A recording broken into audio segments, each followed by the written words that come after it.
అందరికీ శుభోదయం. నా పేరు జీవన్. నేను 6వ తరగతి చదువుతున్న విద్యార్థిని. ఈరోజు కవి పేరు చెప్పబోతున్నాను.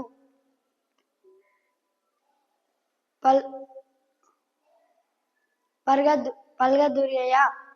జననం 1914, మరణం 1983.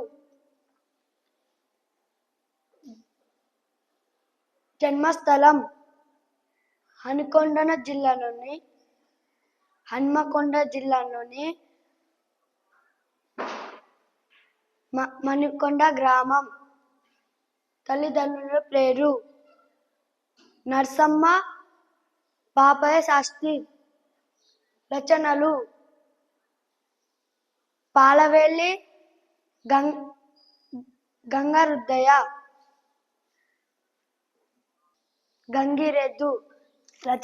రచన శైలి తెలంగాణలో పదజాలంతో సున్నితమైన హాస్యంతో సాగుతుంది.